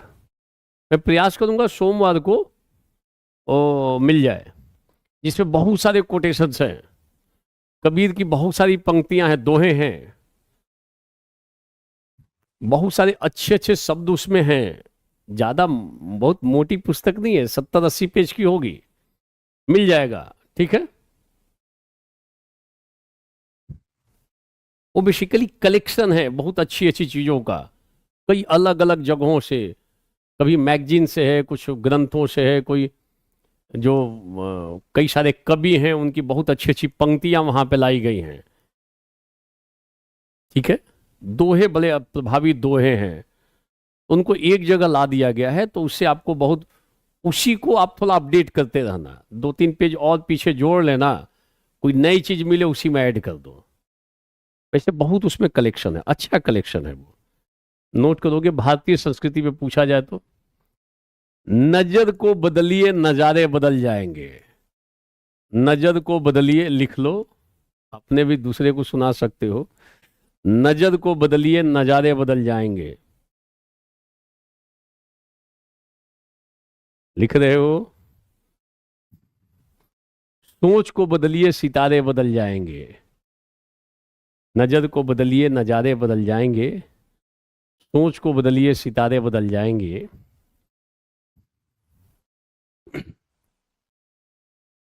कश्ती बदलने की आवश्यकता नहीं, कश्ती बदलने की आवश्यकता नहीं।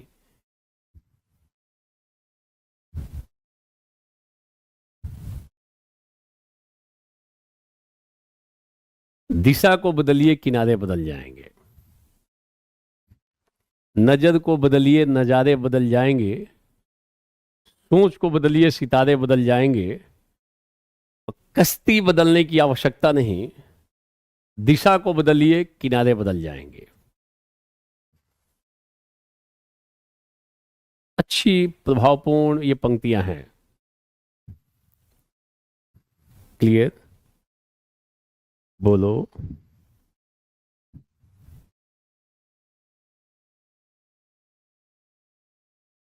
लिख लिया? एक बार बोलें सारे लोग।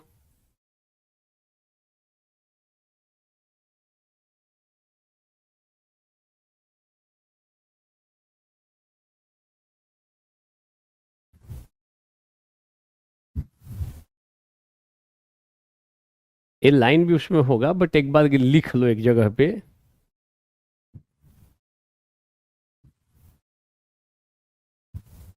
यस, लिख लो। सच्चा मनुष्य कहलाने का अधिकारी, ये निबंध में ऐसी स्थितियां बन रही हैं जहां पे मानव की कुछ क्वालिटी लिखने की जरूरत पड़ जाए, तो आप नोट करोगे। सच्चा मनुष्य बनने का, सच्चा मनुष्य कहलाने का अधिकारी वही है। कौन है सच्चा मनुष्य दुनिया में? सही आदमी है कौन? कैसे कहोगे ये आदमी सही आदमी है? बड़ा मुश्किल काम है पकड़ना। आदमी सही मिल जाए ये बड़ा कठिन काम है, बहुत यत्न करना पड़ेगा एक अच्छे आदमी की तलाश करने के लिए। और जो अच्छा है सदैव अच्छा बना रहे, ये तो और कठिन काम है।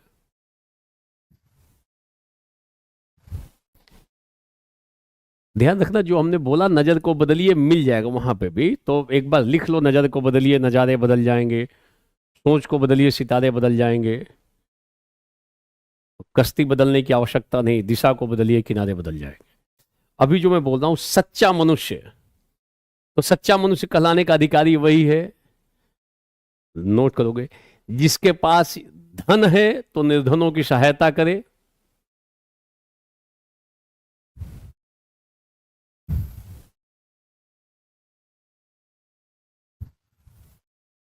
ठीक है। इसमें इसमें एक दो 10वीं पास भी आ गए, इमोशनल टाइप के हैं। कल इसी 10वीं पास को उसकी मम्मी बुलाई थी कि बेटा खाना खा लो। 10वीं पास में तब तक बना रहता है, ममत्व जागृत रहता है, बाद में धीरे धीरे थोड़ा कठिनाई होती है। मतलब माता का ममत्व तो हमेशा बना रहता है, ये ध्यान रखना, नोट करोगे। यदि धन है तो निर्धनों की सहायता करे, ये सच्चा आदमी वो है। ऐसा नहीं कि धन है और सब अपने लिए रखे हुए। कई लोगों के पास बहुत धन था, दिन रात एक करके घर के लिए परिवार के लिए इकट्ठा कर रखा था, अनाप शनाप तरीके से कोविड में निकल गए, कहाँ गए पता नहीं चला। घर परिवार वाले तो, कल मैं एक जन के साथ बैठा हुआ था, पुलिस वाले थे, शाम में बातचीत हो रही थी, उन्होंने बताया कि हम लोगों ने अनेक लोगों को शमशान पहुंचाया, उनकी सारी क्रियाविधि संपन्न की कोविड के समय। जिसने अपने घर के लिए बहुत सारा काम किया, आजीवन घर परिवार को देखता रहा, रक्षा करता रहा, अंतिम समय पे कॉल करने पे भी घर का एक मेंबर नहीं आया, देखने तक नहीं आया। ये है कंधा देने की तो बात ही छोड़ दो, ये दशा रही है कोविड के समय। मानवता करुण क्रंदन कर रही थी, सारे रिलेशन की धज्जियां उड़ रही थी। कई जगहों पे लोगों ने अपनी जान की बाजी लगाकर अपने जो नजदीकी थे उनके हित के लिए काम किया। ऐसे भी खूब उदाहरण हैं, बहुत सारे उदाहरण हैं। पुलिस का मानवीय चेहरा भी उभरा, खाना भी खिलाना और दाह संस्कार भी कराना।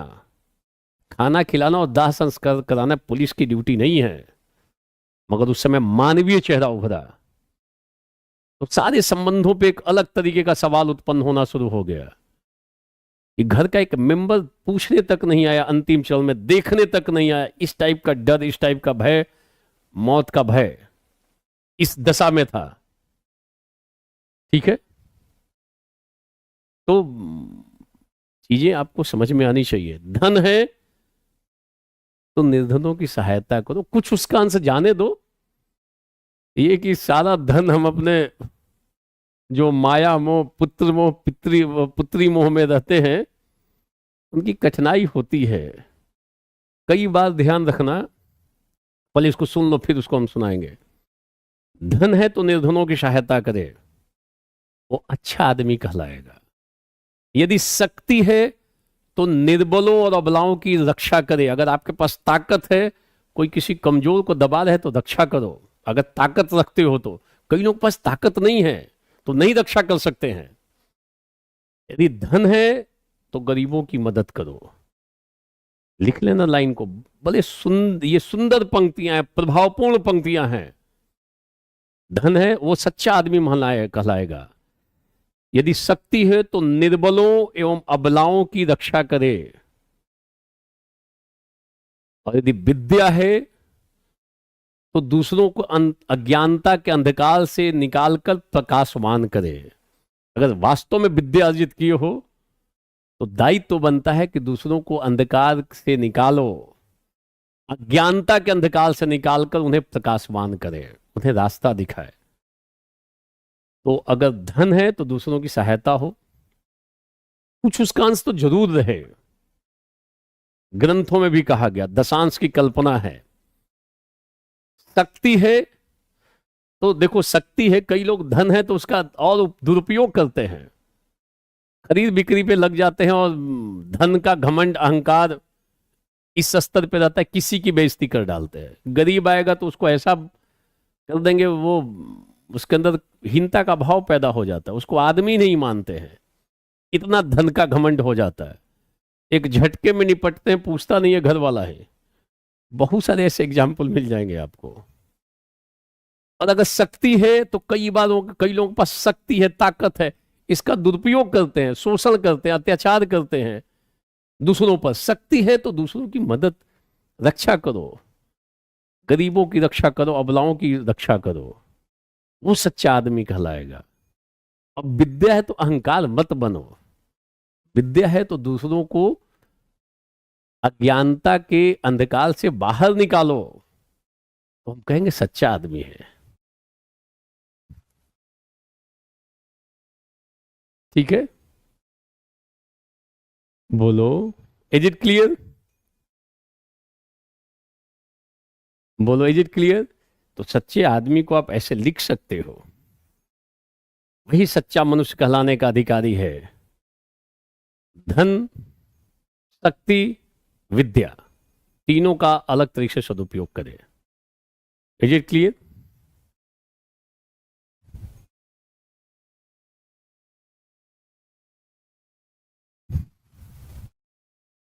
बिल्कुल सही। उस समय रिलेशन, जो संबंध थे ना, वो अलग तरीके से संबंधों का, कई लोगों ने अपनी जान की बाजी लगाकर अपने निकट हित मित्रों की रक्षा की, हितैषियों की रक्षा की, अपने घर परिवार को एकजुट रखा, सबकी सबके लिए काम किया। वो दूसरा भी रूप बहुत ही प्रबल रूप से उभर कर सामने आया, जहां सारे संबंध, जो शंकराचार्य ने कहा था ब्रह्म सत्यम जगत मिथ्या, तो जगत मिथ्या वाली स्थिति पैदा हो गई थी। संसार मिथ्या है, सारे संबंध मिथ्या हैं। वो दशा थी कोविड के समय, ध्यान रखना।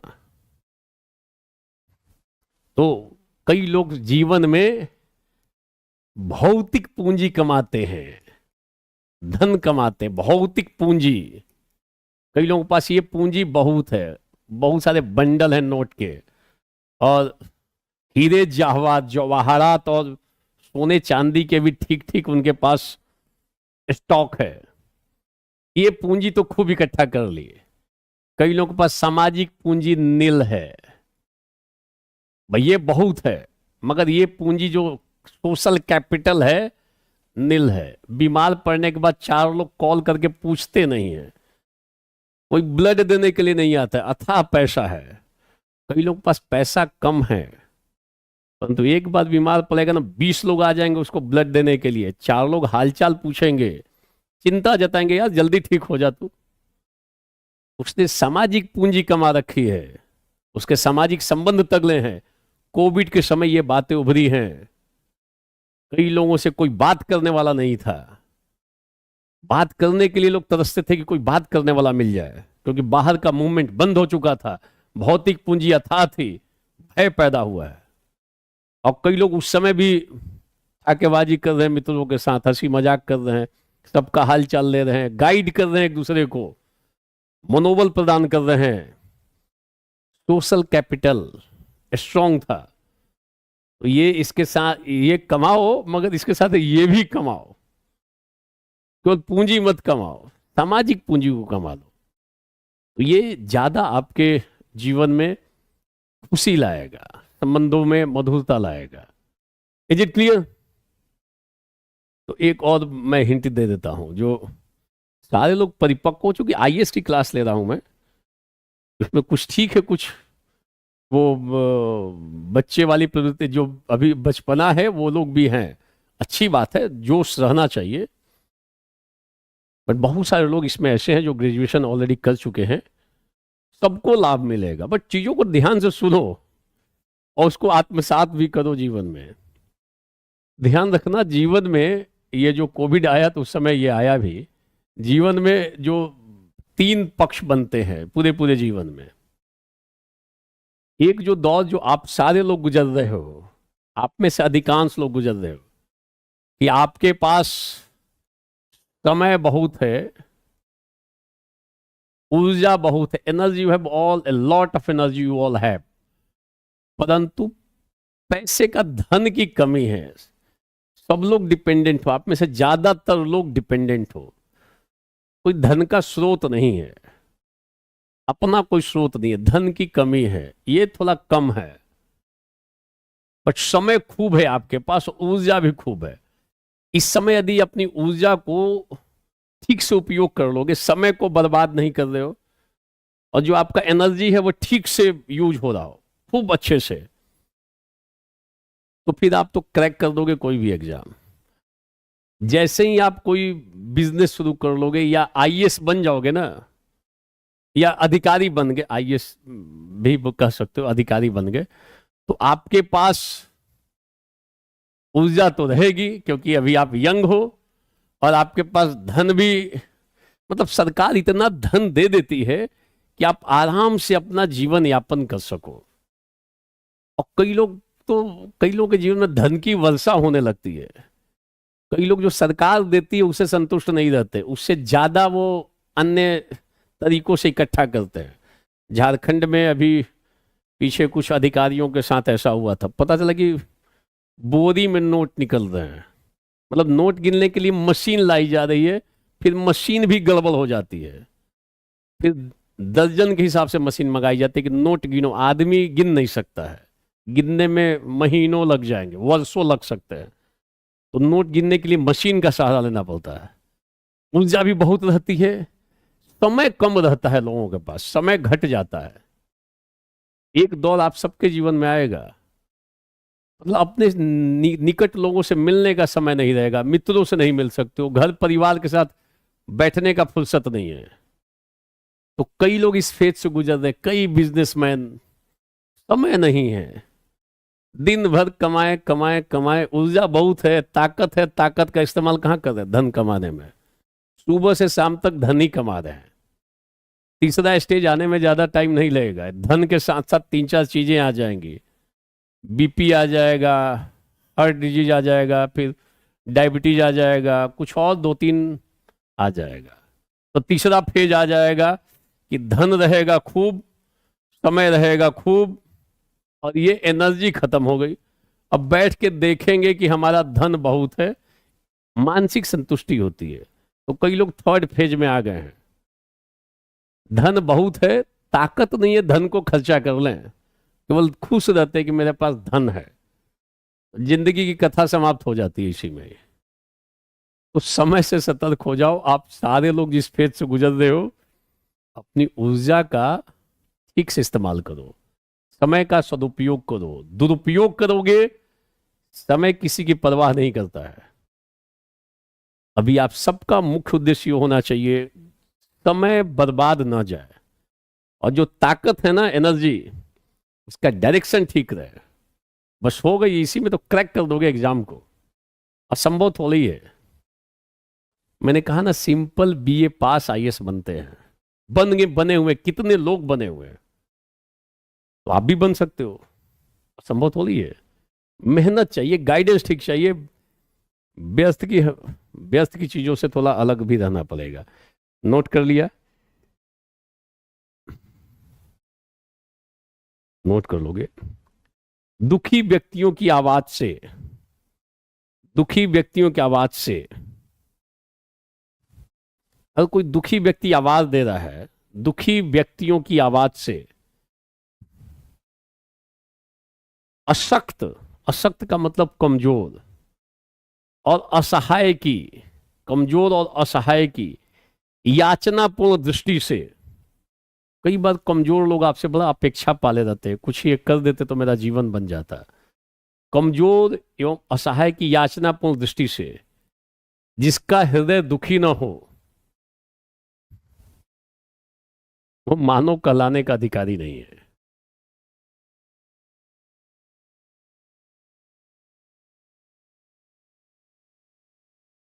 ठीक है? Is it clear?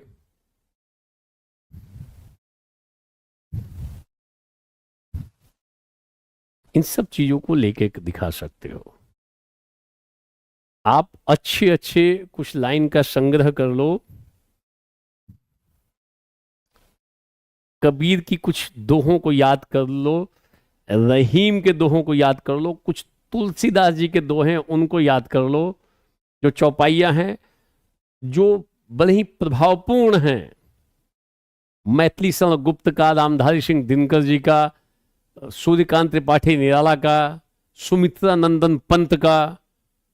तो कुछ ऐसी कविताएं हैं, कुछ ऐसे वक्तव्य हैं, कुछ ऐसे लोकोक्तियां हैं, उनको एक जगह इकट्ठा कर लो और समयानुसार उनका इस्तेमाल करो।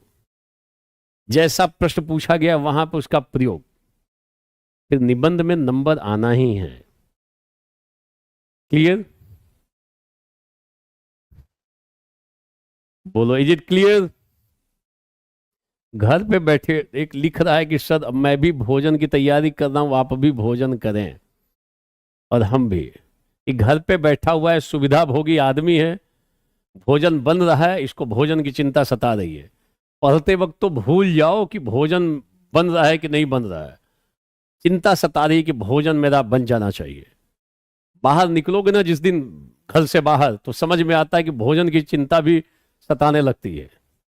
बैठे बैठे भोजन मिल रहा है तो पढ़ाई की चिंता खत्म है, भोजन की चिंता सता रही है। बिल्कुल सही। प्रियम्बल याद हो गया? कितने लोगों को प्रियम्बल याद हो गया? जरा बोलो।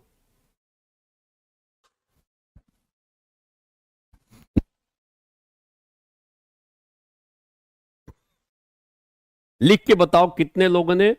झूठ मत बोलना, क्योंकि झूठ हमसे नहीं बोलोगे, झूठ अपने से बोलोगे, क्योंकि आपकी आत्मा आपके साथ है। बोलो।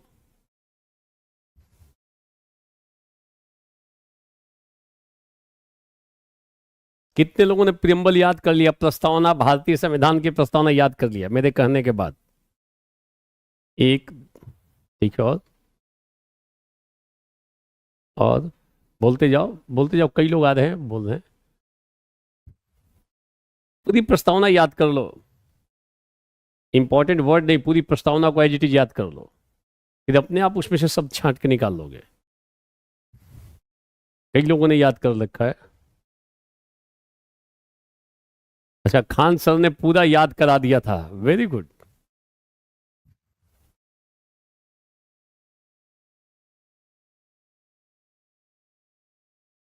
अच्छा, प्रेमबल और कर्तव्य दोनों याद कर लिया आरिफ ने, वेरी गुड। अब ये लिख रहे हैं कि कोशिश की याद नहीं हुआ। कोशिश ठीक से नहीं किए हो तुम। कोशिश करते तो कोशिश करने वालों की कभी हार नहीं होती है।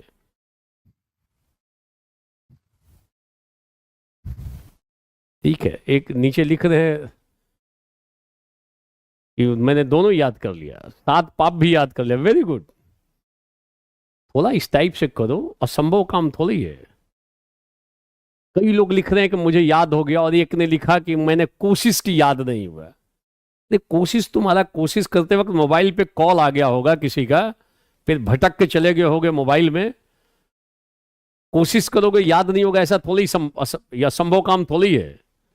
आधा घंटा ठीक से बैठ जाओगे मोबाइल ऑफ करके तो याद हो जाएगा, संभव काम है। मैं 8वें के बच्चे से याद करा के दिखा दूंगा। कितना लिख रहा है इसको, भले गर्व के साथ लिख रहा है, मैंने कोशिश की, याद नहीं हुआ। क्या मन स्थिति है। बोला इस पे भीतर से ना दर्द होना चाहिए, मैंने कोशिश की, याद नहीं हुआ। ये व्यर्थ का बकवास करने के लिए ना जाके अपने पिताजी को बोलना कि मैं पढ़ तो रहा हूं मगर याद नहीं हो रहा है, कहेंगे बेटा आ जाओ दुकान खोल लेते हैं, उधर कुछ और लगा लेंगे हम लोग मिलके, दोनों लोग। चल, लक्ष्य रखे हो तो उसके अनुसार काम भी करो। आपके साथ के कई लोग लिख रहे हैं, कई लोग, कि मैंने याद कर लिया। और इतना ही नहीं, प्रस्तावना कर्तव्य भी याद कर लिया। कुछ लोग बोले हमने 7 सामाजिक पाप भी याद कर लिया। अच्छी बात है, क्योंकि जैसे ही अब निबंध, अब सोमवार से जब हम क्लास लेंगे तो निबंध लाएंगे और उसमें भूमिका लिखेंगे। मैं चर्चा करूंगा, पहले भूमिका में ये पॉइंट लिखो, फिर आप सब लोग लिखोगे। तो हम लोग हो सकता है 10 के आसपास निबंध की भूमिका लिखने का प्रयास करें, ताकि एक प्रैक्टिस हो। फिर मध्य भाग में जाएंगे। प्रस्तावना याद रहेगी तो लिखने में अब आसानी होगी। कोशिश की, नहीं याद हुआ, ठीक है, कोशिश करो, फिर कोशिश करना, रात में बार बार कोशिश करो। ध्यान देना, मैंने कई ऐसे लोगों को देखा है जो बचपन से ही पढ़ने लिखने में तेज होते हैं, कोई चीज पढ़ेगा तुरंत याद कर लेगा। और मैंने उन लोगों को भी देखा है जो बहुत ज्यादा तेज नहीं थे, बट मेहनत इतना किया उन लोगों ने, बारंबार अभ्यास, मेहनत, लगातार मेहनत, कि वो लोग आईएएस बन गए, जिनका पास्ट का ट्रैक रिकॉर्ड ठीक नहीं था, बड़ा उल्टा पुल्टा टाइप में था, सेकंड डिवीजन, थर्ड डिवीजन किसी से पास हो गए थे। मैट्रिक भी वो पता लगा किसी तरीके से 12 वाला भी डिग्री मिल गई है, पास पास टाइप की। मगर जब उनको लगा कि यार आईएएस के देना है, मुझे आईएएस की तैयारी करनी है, तो दिन रात एक कर दिया उन्हें अपने को। उन्होंने इतना मेहनत किया कि उस स्तर पे पहुंच गए कि जो तेज दिमाग के थे उनको भी बाईपास कर दिया। तो ध्यान रखना, कोई जरूरी नहीं है कि एक ही बार पढ़ो याद कर लो। कुछ लोगों के साथ ऐसा होता है, उसको 10 मिनट का समय दोगे रट के बता देगा, आपको तुरंत याद कर लेगा। तो कुछ खूबियां रहती हैं बाई बर्थ भी, और कई लोग प्रैक्टिस से, अभ्यास से, अपने जिद से, दृढ़ संकल्प से वो योग्यता हासिल कर लेते हैं। तो आप हासिल करो, ये मत लिखो कि प्रैक्टिस किया और याद करने की कोशिश किया। उस दिन नींद कैसे आ गई तुम्हें, रात भर जगे रह जाते, यही पढ़ना है, सुबह में जाके सोते। 10 लाइन याद करने में इतनी दिक्कत है, फिर तो अथाह भी पड़ा हुआ, आगे का पूरा रास्ता भी पड़ा हुआ है। ठीक है, शेष पक्षों को सोमवार से शुरुआत करेंगे। Is it clear? यस।